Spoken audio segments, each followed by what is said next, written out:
us say several times, talk about fundamental movement patterns. And so can we answer that question of what are fundamental movement patterns so that people can understand what we're talking about? Sure. So if we look at how do we move in our daily lives, we walk, we pick things up, we carry things. We bend and reach. We bend and reach. Okay, so we've got to squat, we've got to walk, maybe run, shuffle, move sideways, move around other objects, move maybe if you're walking on a sidewalk in a busy city, walking around other people and not, we see people maybe running into each other all the time.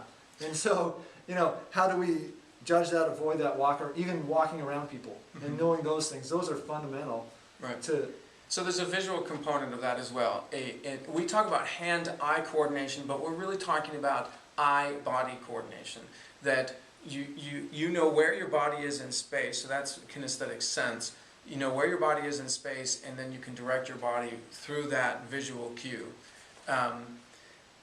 If I could answer, address that as well. Fundamental movement patterns are patterns that allow the body to be coordinated in those simple, basic movement patterns of lateral motion, which is weight transfer from one foot to the other, forward motion, which is stepping forward and back, those kinds of activities, and then up and down motion so that we can go upstairs. So either climbing upstairs, stepping upward, or even jumping is a vertical motion. So we have control and direction in all planes of movement, front, back, side to side, up and down.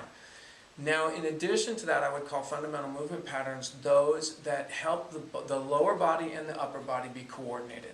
So not just a lower body thing, but a lower and upper starting to communicate. And that is actually walking does not really do that, but marching does. So the difference between walking is the arms are not active in walking, the legs are doing the work, whereas in marching, the arms and legs are working together. And so that you have a difference, because I've actually had someone ask, well, why do you do marching as an exercise? Well, the reason the military does marching as an exercise is because it helps organize a communication between the lower and the upper body so that is actually a coordinated movement. Walking is actually a pretty advanced movement. It takes a year for a baby to learn how to walk. They actually have to progress through a crawling stage and then a pulling up stage. So some of these things that we think of are easy movements, just dribble the soccer ball.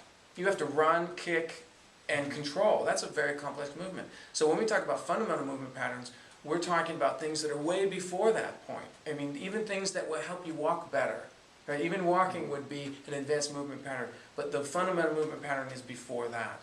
It's the strength of being able to bend your knee and straighten back up again. Flexion and extension movements in an up and down motion. And again, side to side, up and down, side to side, forward and back. And that comes into issues with the ankle hinge, hip hinge, all the different hinging actions in the body. If the ankles have been injured, or if their shoes are designed in such a way to push the body to the heels, then the ankle hinge becomes restricted. And that's a fundamental movement need. You have to be able to hinge forward across the ankles.